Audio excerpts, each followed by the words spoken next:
Hello everyone, আজকের রেসিপিটা কোথুম্বির বাড়ি। এটা একটা মহারাষ্ট্রিয়ান স্ন্যাক্স। আমরা এটা বাঙালি পদ্ধতিতে খুব সহজ নিয়মে খুব কম তেল আর জল দিয়ে বানিয়েছি। একটা বড় পাত্রের মধ্যে কিছুটা বেসন, তার মধ্যে সাদা তিল, একটু হিং, একটু চালের গুঁড়ি, অল্প একটু ধনে গুঁড়ো, অল্প একটু জিরে গুঁড়ো, অল্প একটু গরম মশলা গুঁড়ো আর অল্প একটু হলুদ গুঁড়ো দিয়ে মাখিয়ে নিয়েছি। কোথুম্বির বাড়িতে অনেকটা ধনেপাতার দরকার হয়। ধনেপাতা কিছুটা কুচিয়ে তার মধ্যে ভালো করে মাখিয়ে নিয়েছি। এর মধ্যে একটুখানি চিনি দিলে ভালো হয়। চিনিটা দিলে অবশ্যই গুঁড়ো করে দেবেন। চিনিটা অ্যাডিশনাল না দিতেও পারেন। এই পদ্ধতিতে জলের পরিমাণ খুব কম লাগে আর তেলের পরিমাণও। কোথুম্বির বাড়ি অনেক পদ্ধতিতেই তৈরি হয়।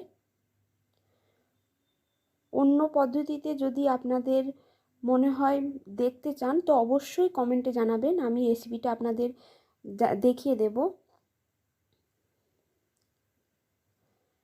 ভালো করে মাখানো হয়ে গেছে। এবার খুব অল্প পরিমাণ জল লাগবে। দেখুন, এই জলেই পুরো কোথুম্বির বাড়িটা হয়ে যাবে। বেশি জোরে জোরে কচলাবেন না, তাহলে একটু তিক্ত ভাব আসবে।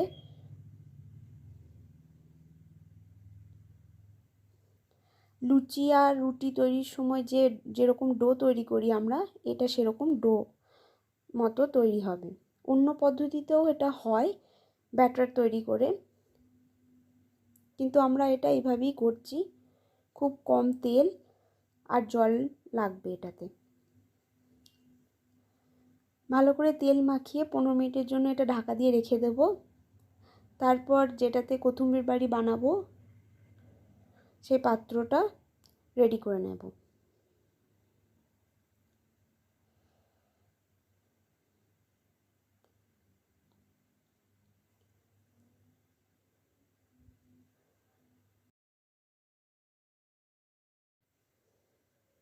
এবার পাত্রটিতে ভালো করে তেল মাখিয়ে কোথুম্বির বাড়িটা এর মধ্যে এর শেপে বসিয়ে দেব।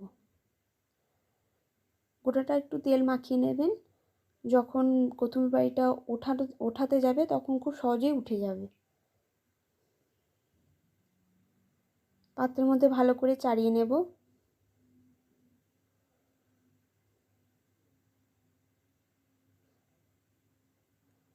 ধারের দিকগুলো একটু মোটা করবেন যাতে ওঠানোর সময় খুব সুবিধা হয়।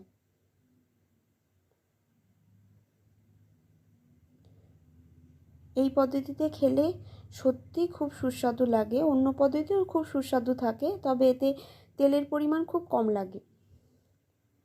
আমরা আগে থেকেই বসিয়ে দিয়েছিলাম স্টিম করার জন্য। আপনাদের কাছে স্টিমার থাকলে সেই স্টিম করার মেশিনেই আপনারা করতে পারেন। আমরা এভাবে করেছি, ভাপানো যাকে বলে। এবার আস্তে আস্তে করে উঠিয়ে নেব। ছুরি দিয়ে গোটা পুরো ধারটা ভালোভাবে কেটে নেবেন।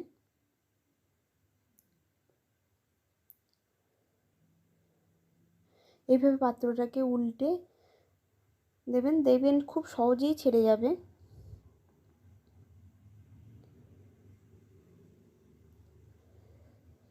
এবার ছোট ছোট পিস করে কেটে নিতে পারেন। এই স্টিম অবস্থাতেও আপনারা পুদিনা আর ধনেপাতার যে চাটনি, গ্রিন চাটনি হয়, সেটা দিয়ে খেতে পারেন। অথবা এইটা করে নেওয়ার পর ছোট ছোট পিস করার পর আপনারা এটা ফ্রাই করে নিতে পারেন, ফ্রাই করে খেতে পারেন। ফ্রাই করলে একটু খেতে বেশ মচমচে হয়, ক্রাঞ্চি হয়। এইভাবেও এটা খাওয়া যায়।